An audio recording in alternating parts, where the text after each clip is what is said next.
Today I would like to discuss something about rights. The areas of rights I would like to discuss today is civil rights, political rights and economic rights. What is rights? We know that rights are essential aspects of life. In a society, each and every member is having his own or her own rights. These are essentials of life, and we can say that these are the products of social life. Let me come to the different aspects of rights. Civil rights. Under civil rights, first right I would like to explain is right to life. Right to life is one of the basic rights under civil rights. It is very essential, and without it, no human being can exist. It does not mean that the right to end the life. Another is right to family life. We know that family is one of the essential component of any state. Under this right, the individual gets right to marry, right to live in a family, right to reproduce, and ensure a successful life in the society. Similarly, we have right to education as one of the civil rights. We know that it is one of the fundamental rights according to the Constitution of India 21A. We can go to any institutions of education for getting different forms of education. It is very clear that without education, human development is not possible. An illiterate person or less educated person may not be able to identify the issues of administration, issues of development, and so on. So education is essential, and as one of the civil rights, we are provided with the right to education. Right to personal freedom. Yes, it is another significant right we enjoy as a part of civil rights. Similarly, we have right to religious freedom. We can accept any religion. We can practice any forms of religious beliefs and practices, and we can even propagate the religion in which we are. That is one of the civil rights that we are provided with. Similarly, we have right to freedom of thought and expression. It's an essential component in a democratic setup. Since we are running the government of our own by the people, so we should express our own concerns related to the matters of government. The right is clearly provided with in the Constitution. Right to freedom of movement. As one of the civil rights, we can move anywhere in India and outside India, sometimes with the permission of the government. We have the right to movement. Freedom of press. As one of the extended form of this freedom of thought and expression, we have freedom of press. We can publish any article related to any aspect of society in newspapers, magazines, and journals. We can express ourselves in media. That is the freedom of press. Another significant is right to equality. We are equal in society. All the individuals, all the citizens of India are provided with this right, that is right to equality. There won't be any discrimination in terms of any components in society like gender, caste, color, creed, religion, language, etc. We are one and all. We know that there is a provision of rule of law, that is, everyone is one before law. Right to justice. This is also significant. When something is denied, some rights are denied for us, there is a requirement of justice.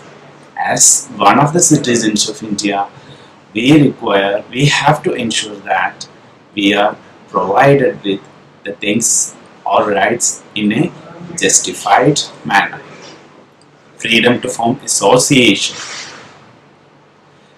Here I am highlighting the right of freedom of association in the sense that we have complete freedom to form unions, that is known as pressure groups or interest groups.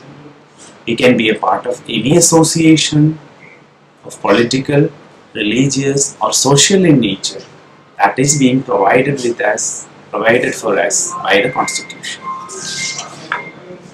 Cultural freedom. Cultural freedom is also one of the rights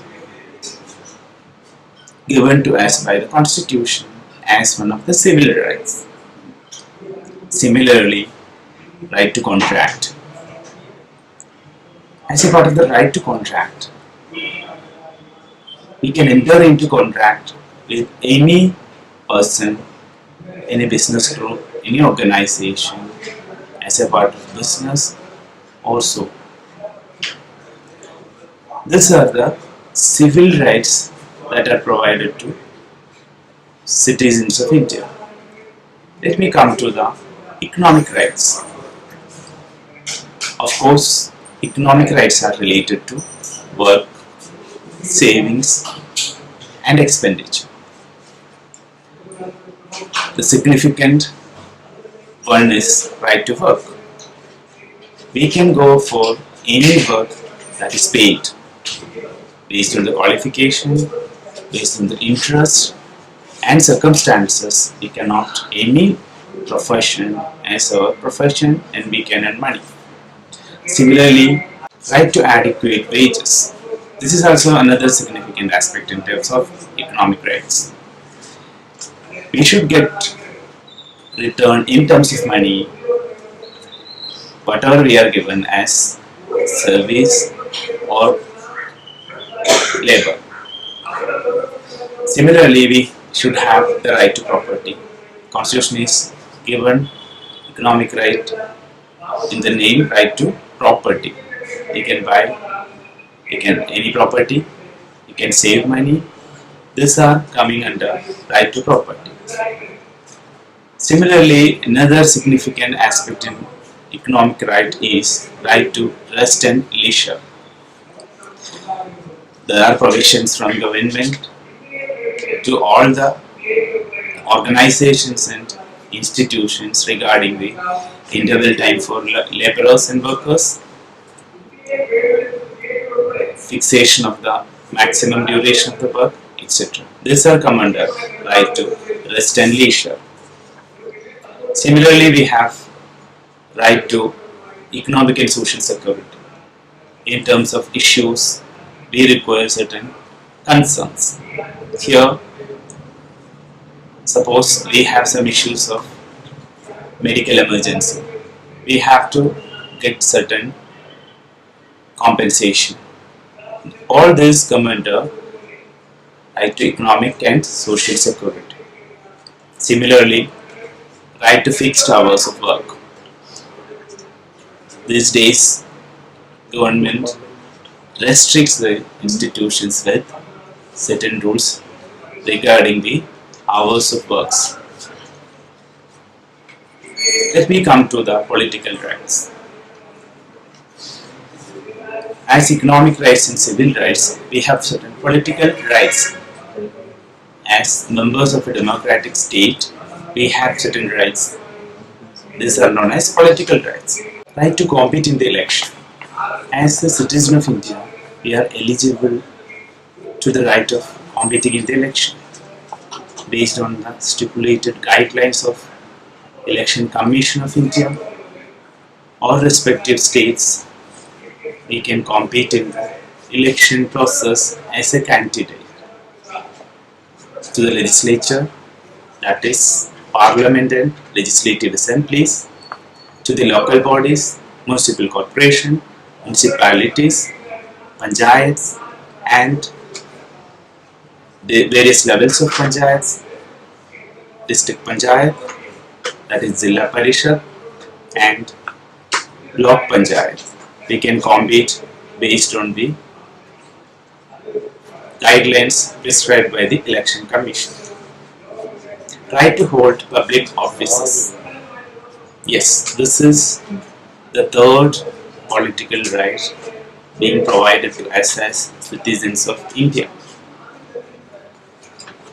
Once we are elected, we have full right of exercising the power as one of the member of the body. We may be one of the member of executive or different committees, so we can exercise the power as one of the political right. Right to petition. As a conscious member of the society, we can give petition to government regarding different matters of government and administration. If we are not satisfied with the performance of government or any office bearers, we can give complaints against them. That is mentioned as right to petition. Right to form political parties.